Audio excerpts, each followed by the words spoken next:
Mexico. Wreckage of an unknown craft litters a field measuring almost a mile long and hundreds of yards wide. The U.S. Army sends trucks filled with soldiers to the location. Their mission, to secure and retrieve everything from the crash site. The military initially calls the craft a flying disc in a press release.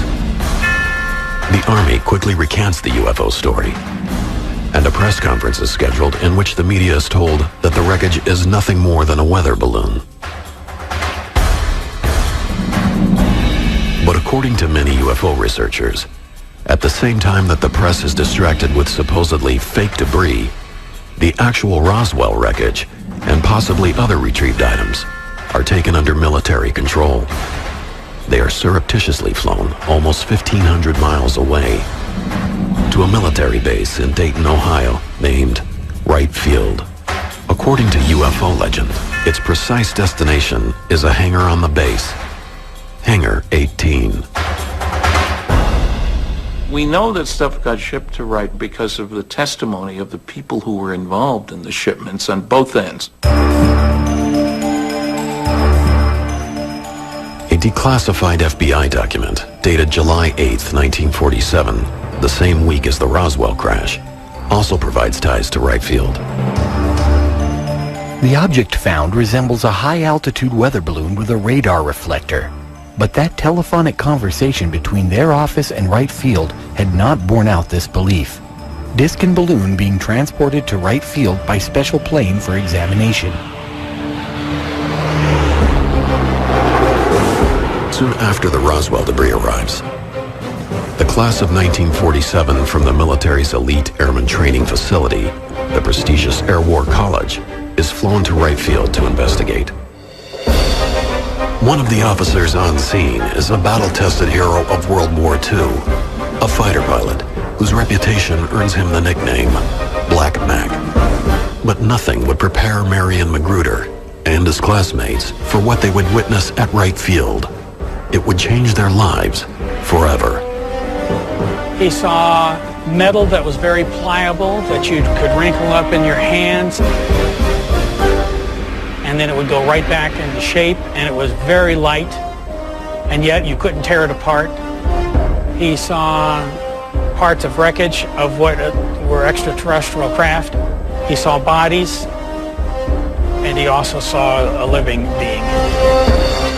He said that it was childlike, very thin with an oversized head and long arms with 4 digits. My father referred to the fact that we killed it. I'm sure we did not do it on purpose, but they were experimenting, and obviously we did not know how to make this entity live. But this being did die, and the way he referred to it is, we killed him. According to his son Mark, Lieutenant Colonel Magruder and his classmates are sworn to secrecy under threat of court-martial. Because of this, he keeps his secret for 50 years, even from his family. But in 1997, his health fading, Black Mac begins to open up to those closest to him. I said, Dad, are you finally going to tell us what you know so that we will know?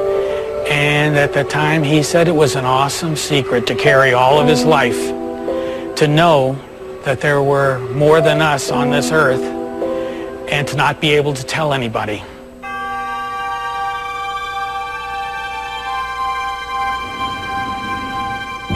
I've never told this story on TV before, and it's difficult to do it now because I want my father's legacy to be as honorable as his life was, and it's very important to me that you know that I'm telling you the truth as he absolutely knew it to be. He just needed to let us know, his children know, that we weren't alone. Black Mac Magruder's story is not an isolated tale.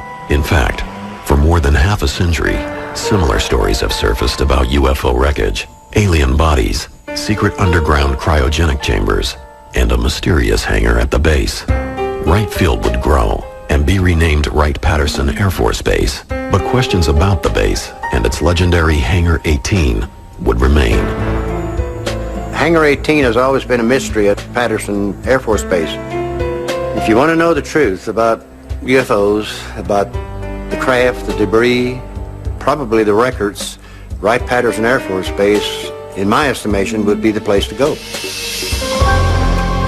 If these claims are true, Wright-Patterson Air Force Base, one of the largest and most important in America's military, could be ground zero for recovered UFO material.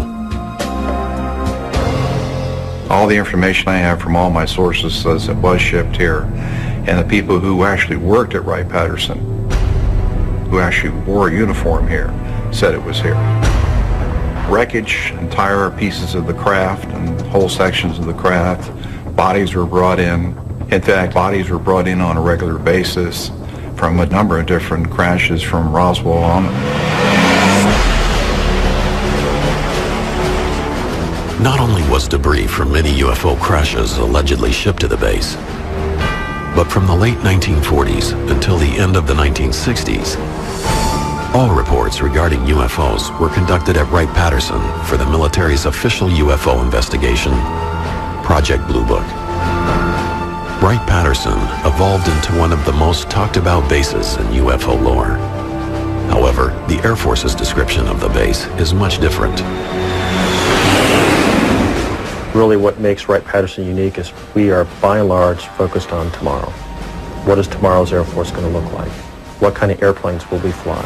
What kind of weapons will be on those aircraft? What kind of technology will be in the cockpit? We have the Air Force Research Laboratory here. We buy all of the aircraft in the United States Air Force through the offices that are here. We are responsible for all of the flight tests, all of the science and technology. We're also responsible for all of the major intelligence that's done for air and space. Some of the research that goes on in technology may be classified because we're trying to protect the technology that we develop to make sure that we provide our soldiers and our airmen the best advantage.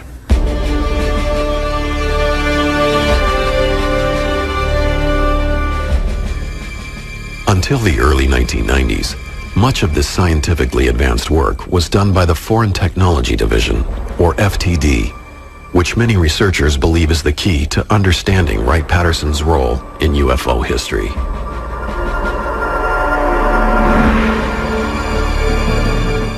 The Foreign Technology Division was the Air Force unit that was responsible for scientific and technical intelligence as it applied to the air and space and missile capability of mainly the Soviet Union. They were there to prevent technological surprise. They were the experts in the bad guys' equipment. Wright-Patterson has a history of duplicating Russian equipment, German equipment, and reverse engineering it. Why would they not do the same thing with extraterrestrial technology? And so there's no question in my mind that's exactly what we're doing. Coming up, a second major UFO recovery and a second secret trip to Hangar 18. You saw two bodies through the porthole slumped over.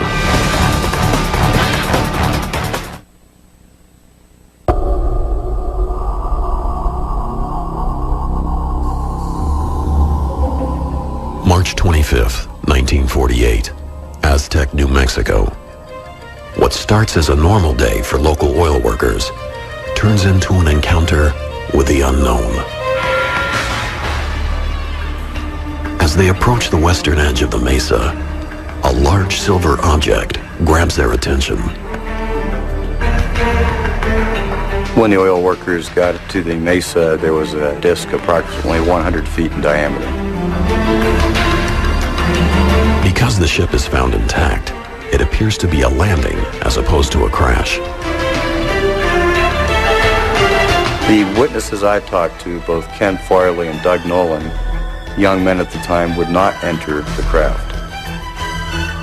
Bill Ferguson, the foreman, more senior gentleman, was yelling at the workers to get away from it. Except for a shattered porthole, there isn't any immediate sign of damage. Doug Nolan reported to me he saw two bodies through the porthole slumped over. Within hours, trucks arrive, supposedly from Camp Hale, Colorado. It appears the U.S. government has another UFO incident to contend with. Having learned from their mistakes at Roswell, the Army quickly takes control of the situation. Roswell 9 months earlier had been sort of botched by putting it on the front page of many newspapers around the country. I think the military had really fine-tuned their skills on going in and retrieving a down-flying disc or UFO. The secrecy started immediately upon the military's arrival at the crash site. They separated the locals and reminded them of their patriotic duty for the United States and swore them to secrecy. 58 years ago, you were told to shut up for national security. You did it because you respected and trusted the government. The military wanted that craft immediately, and they would do whatever it took to get it out of there.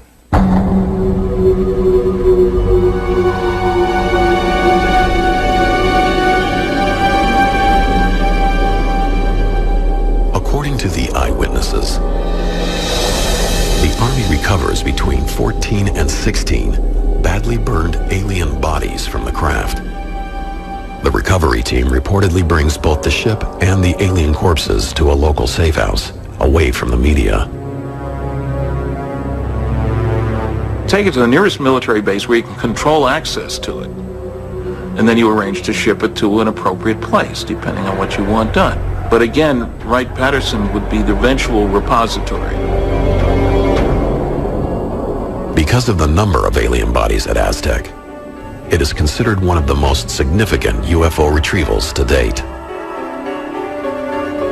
But UFO researchers say there are many other cases tied to Wright Field. October 1947, Paradise Valley, Arizona. May 1953, Kingman, Arizona. June 1953, Laredo, Texas.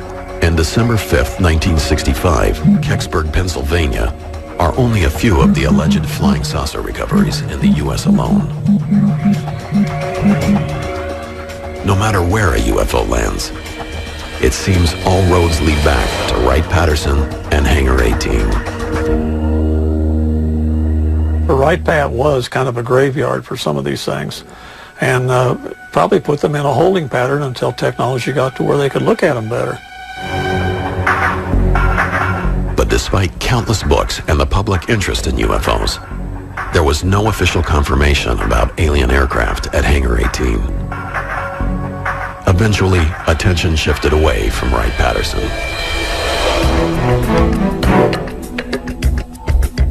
Interest was revived, however, in 1978, when UFO researcher Leonard Stringfield gave a speech at the annual Mutual UFO Network, or MUFON Symposium, coincidentally held in Dayton, Ohio, Wright-Patterson's home.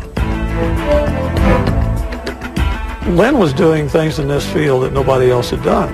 He actually had developed a number of people that were leaking information to him. They were given testimony on things that they had seen and done.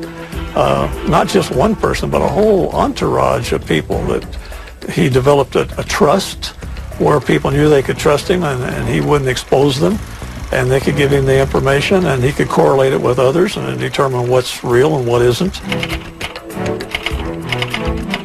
Stringfield wrote several books on the subject of UFO crashes and their retrievals.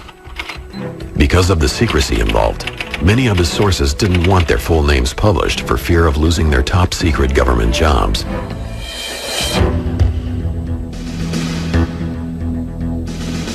Among the stories of wreckage being stored at Hangar 18 at Wright-Patterson was a tale about a Navy pilot identified only as PJ, who, along with several others, accidentally entered a restricted hangar.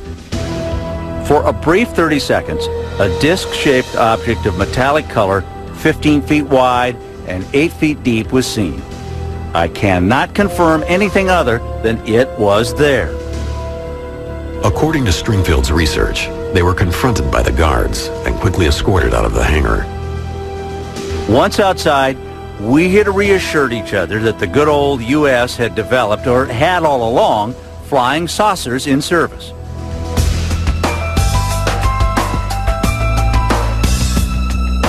As these stories started surfacing, other witnesses came forward.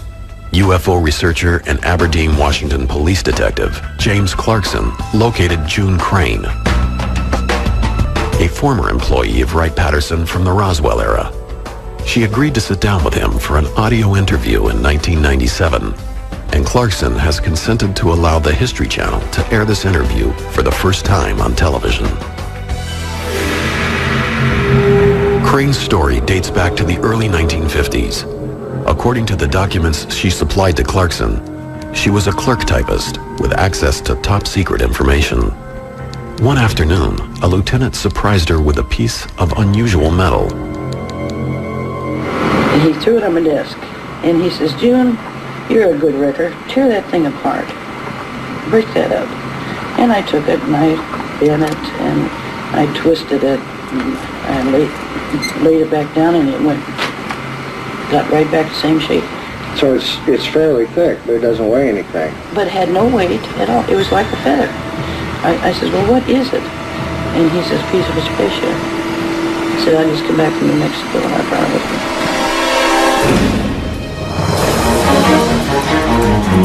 Next, from debris to aliens, June Crane's story takes a surprising turn. He called them little green men. Then he described them as a greenish blue. And they were 4 foot tall, and they were dead.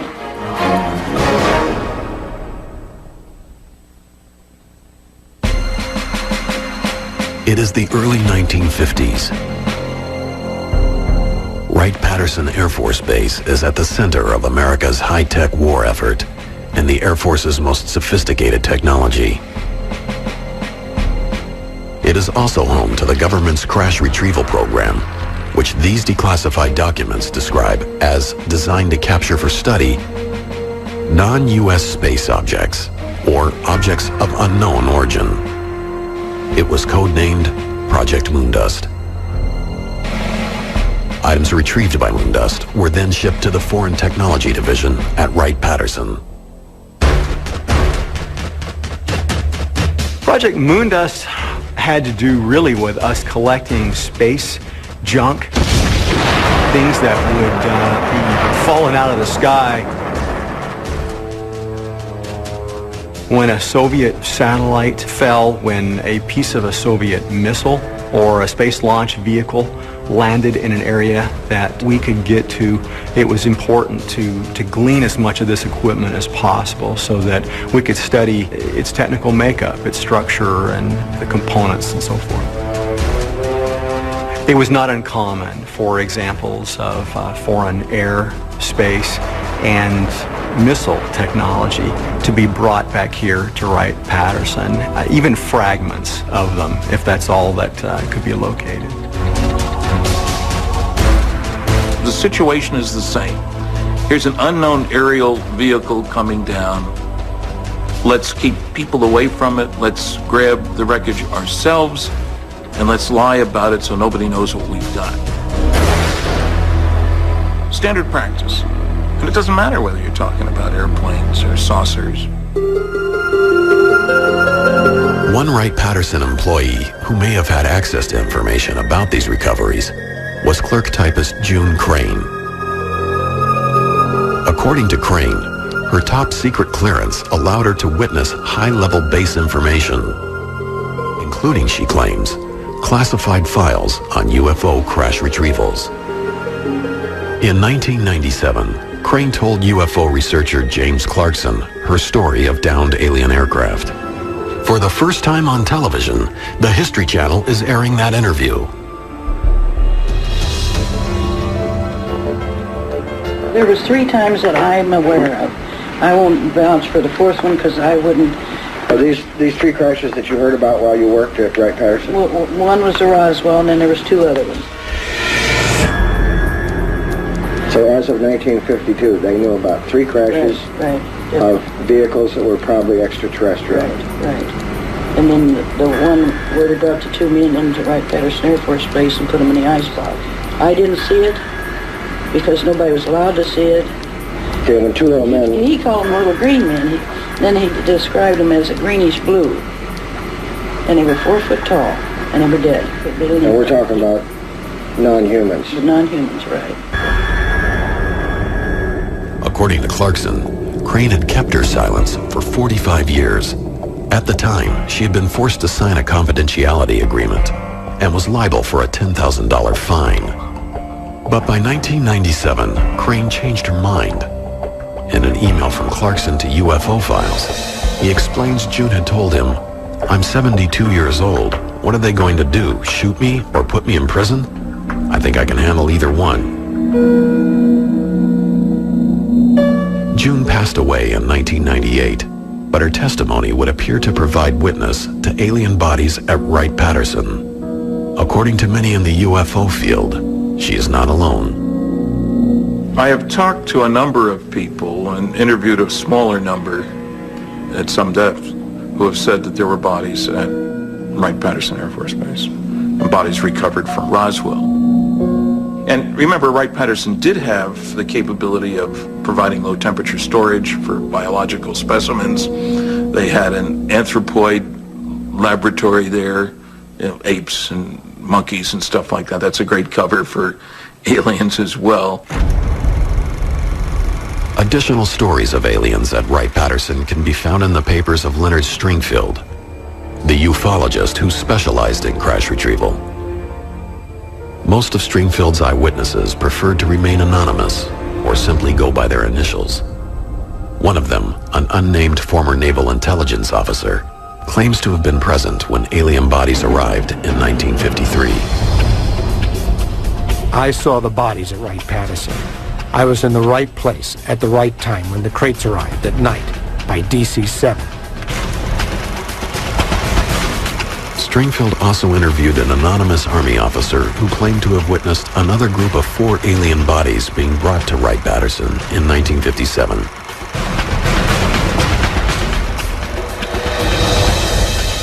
According to the general, the 4 bodies, approximately 5 feet in height, were sent to Wright-Patterson Air Force Base, where he had seen them in a deep freeze morgue, kept at approximately 120 degrees below zero for preservation.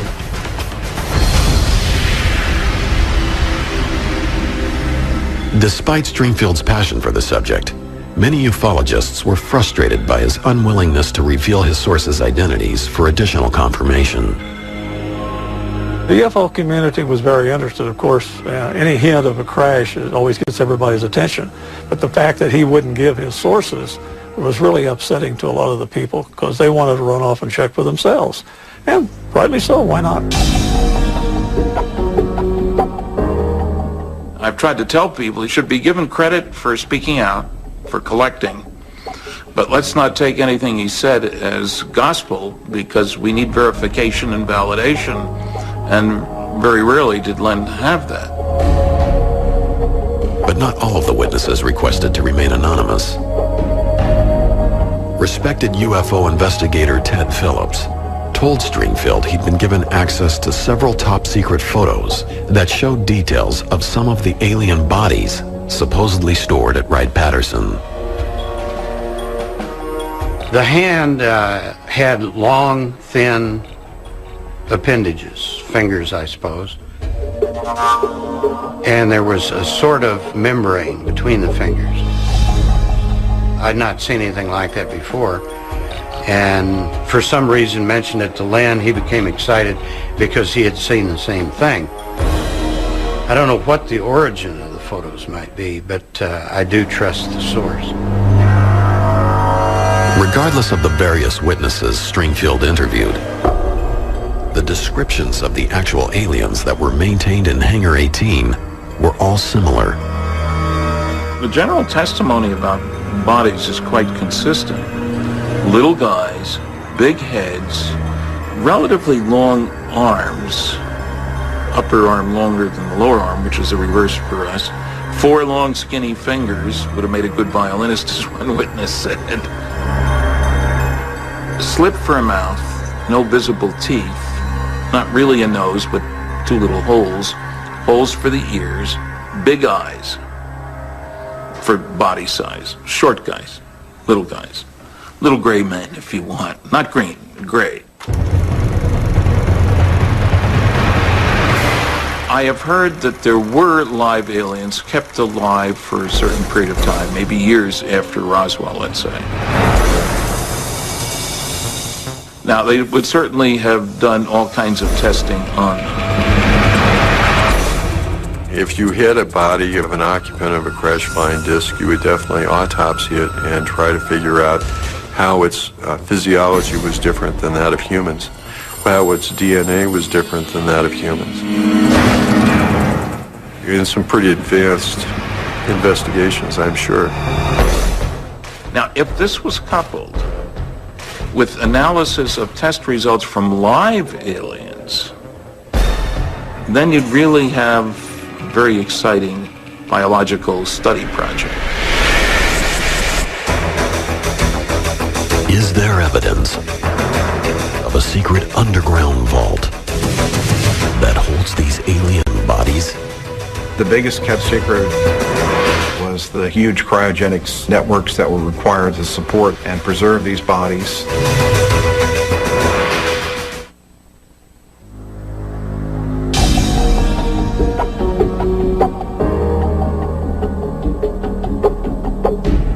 Wright-Patterson Air Force Base is a vast military complex.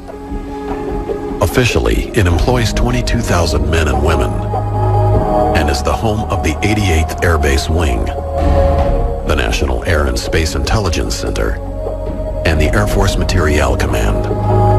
But since the alleged UFO crash at Roswell, New Mexico in 1947, there have been rumors linking the base to the storage and study of UFO crash remnants, and even alien bodies. The military says none of this is true, but those who've studied it say Wright-Patterson is large enough and secure enough to hold a multitude of secrets.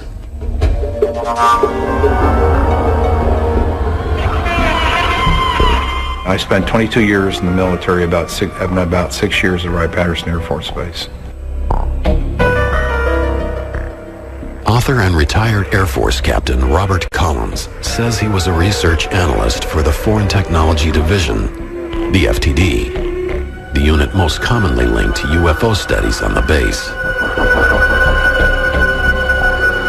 His official job was to analyze Soviet technology, but Collins has also spent years researching the link between UFOs and Wright-Patterson.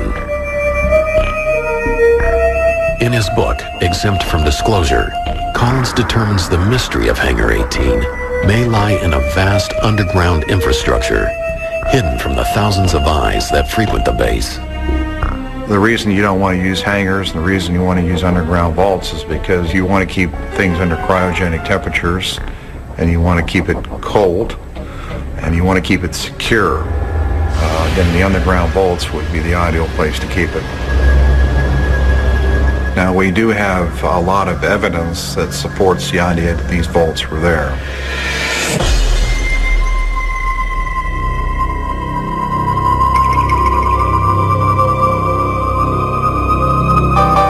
This underground structure was enormous, and huge, long tunnel areas that connected these vaults. There are about 4 vaults that are about 100 by 100 feet. We found out that these things exist, and the question is what was in them. I'm convinced that the stuff that was recovered from Roswell and other crashes was put in these vaults. UFO researchers have long heard reports of such a network underneath the base. But Collins' work may provide a more specific view of those tunnels, one that helps construct a diagram of what may exist at the base. According to his research, there is a Building 18 complex instead of a Hangar 18. The structure he found that fit the description is the neighboring building, number 23. Collins claims it was previously known as Hangar 23. Now, the way I understand it, that back in the early 50s, sometime, perhaps between 51 and 53, a craft was brought in here. The floor of the Hangar 23 was removed, and this craft was put in the basement of the hangar, and then the floor was covered over the craft. And then there was a vault area in Building 18F with a tunnel that was constructed and built over to Hangar 23. While it is possible that Building 23 was the legendary Hangar 18, most researchers have continued to focus on the importance of the underground tunnels. Wright-Patterson Air Force Base is honeycombed with below-ground level facilities. These pits were dug in various configurations and were deep enough to where, if covered over, would have made an ideal remote examination laboratory for somebody trying to examine alien artifacts that had been recovered elsewhere. By interviewing various Air Force personnel who were supposedly granted access to the top-secret underground vault, Collins felt he was able to confirm many of the rumors. The biggest kept secret was the huge cryogenics networks that were required to support and preserve these bodies. And I understand it was quite extensive. There were huge cryogenic storage tubes that these so-called 3'4" or 3'6" aliens were kept in these canisters under cryogenic temperatures. What actually lies beneath Wright-Patterson may be impossible to confirm. The Air Force Base operates under the highest security, keeping access to the base and these vaults secret from almost everyone, even their own. Secrecy goes all the way to the top. It's a question of absolutely the highest level of classification that exists in the United States government as far as I know.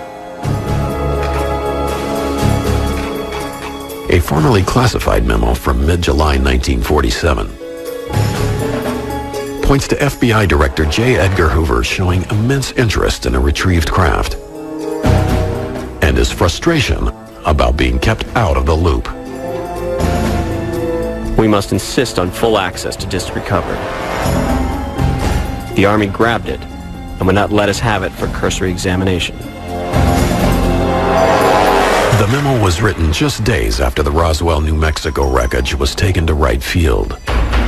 If J. Edgar Hoover couldn't get access to the contents of Hangar 18, how high did the secrecy go? In a 1994 interview with Larry King on TNT, Senator Barry Goldwater detailed his attempt to visit Hangar 18. I think at Wright-Patterson, if you could get into certain places, you'd find out what the Air Force and the government does know about UFOs. Reportedly, a spaceship landed. It was all hushed up. I called Curtis LeMay and I said, General, I know we have a room at Wright-Patterson where you put all the secret stuff. Could I go in there? Well, I've never heard General LeMay get mad, but he got madder than hell at me, cussed me out and said, don't ever ask me that question again. How much was there, we don't know. Whether it was just documents or specimens or pieces, nobody knows. But the story dates back to Goldwater, and I think there's almost no question that it's a very true story. Next, unexplained lights over Wright-Patterson have Dayton on alert. Are they proof that there are UFOs on the base? Two policemen chased it. They felt it was heading for a Wright-Patterson Air Force Base.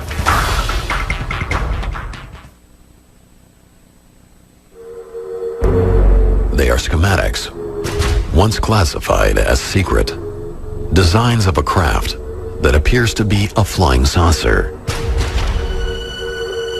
Various unconfirmed stories have emerged of disc-shaped vehicles being developed at Wright-Patterson Air Force Base. But these declassified government documents from 1955 reveal that the Air Technical Intelligence Center at Wright-Patterson had in fact begun work on a disc-shaped craft named Project Silverbug. It was a circular aircraft about 35 feet in diameter, had a crew of 1 pilot, and was capable of a vertical takeoff at about 2,000 miles an hour.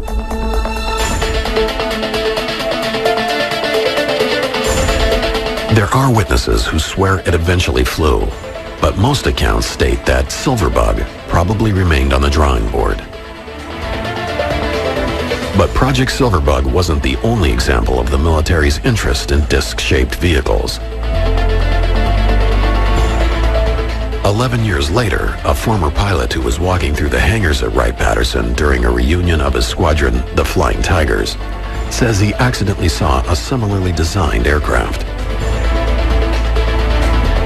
Mr. Warren Botts, who had an inquisitive mind at the time, was going through these different hangar bays. When he got to hangar number 4, Bay E, he went through the doorway there. There was an armed guard at the facility who did not see him in the beginning. He started approaching the port main landing gear to investigate it, and that's where the guard stopped him, questioned his authority, and told him he was not supposed to be in there. But he did see a very large monster, his words, of an aircraft that was 116 feet in diameter, at least 12 feet off the hangar floor.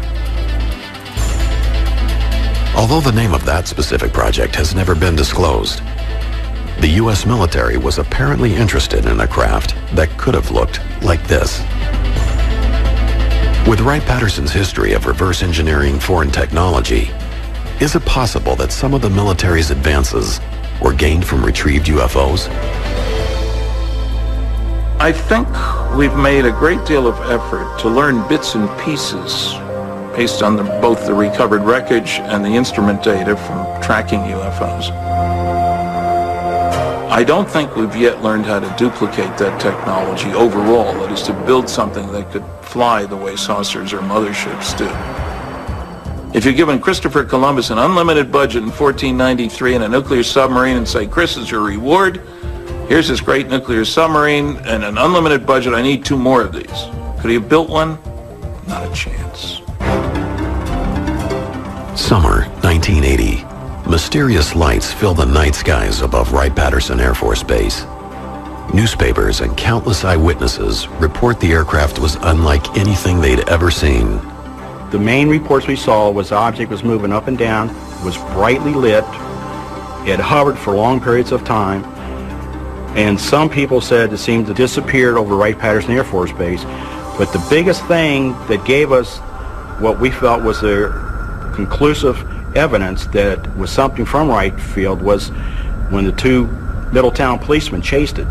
They chased it for a long ways towards Dayton, Ohio, and then lost it in an area where they felt it was heading for Wright-Patterson Air Force Base. Wilhelm, a retired Army Master Sergeant and UFO investigator, suspected the military may have been secretly testing the newly developed Harrier jet on the base. The British-designed craft combines the vertical abilities of a helicopter and the forward thrust of a conventional jet. After releasing his findings to the media, Wilhelm was quickly contacted by the military.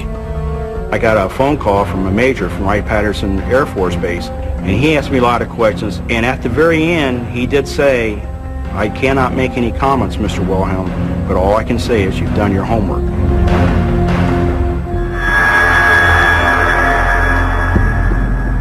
So a lot of things that people think they see that's strange doesn't mean that it's a craft from another world. Most of the time, it's our military developing some of our technology, which we need very badly. And it's the reason why they don't say a whole lot. And I commend them for them, and I back them up 100%. The Harrier incident raises another possibility about activities at Wright-Patterson. Perhaps many of the legends about Hangar 18 are actually a cover-up for top-secret military programs. I think it's important to keep in mind that the government, in association with Air Force OSI Counterintelligence Division, would really like to extend the alien myth as a cover to hide their own deep black programs.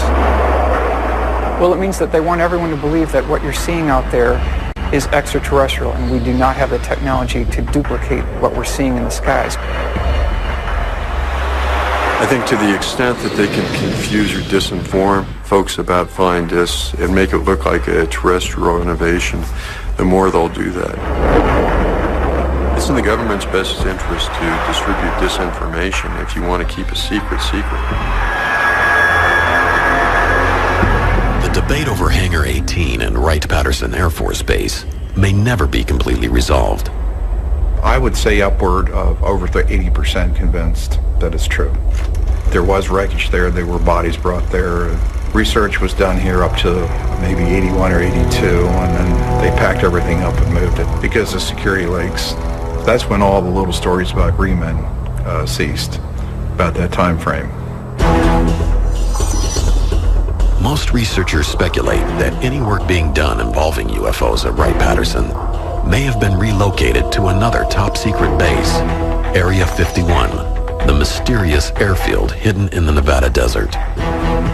Area 51 developed because of its location, away from anything.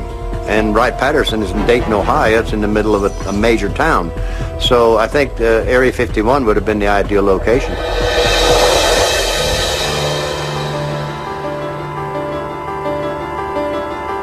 Officially, the government won't confirm that any actual UFO wreckage exists at all. Despite the denials, there are government documents that indicate that wreckage from Roswell and other mysterious crashes were shipped to Wright-Patterson for purposes of examining the debris. Government programs existed that show the airbase had an interest in gathering any foreign space vehicles it could locate. And there is testimony that the government wants to keep all of this under wraps, even from some of its most prominent officials. But why? What is the truth behind the legend of Hangar 18? Nobody can conclusively prove without hard evidence that we do have alien bodies. It's all just rumor and speculation. It's so much more romantic to think that we have it is, but again, no concrete physical evidence has appeared after 60 years of this mystery. There really was a Roswell spacecraft, and there really were other UFOs that were recovered by forces loyal to the United States. It's just that the classic Hangar 18 was more of something that you would see in the movies, and it was part of the rumors that circulated the UFO community for well over 35 years. The bottom line is that since we've collected flying discs, we're not going to throw them away. They either exist at Wright-Patterson or they exist in an underground facility somewhere in the U.S. West. Wherever it is, they exist in a warehouse under U.S. control and they haven't been thrown away.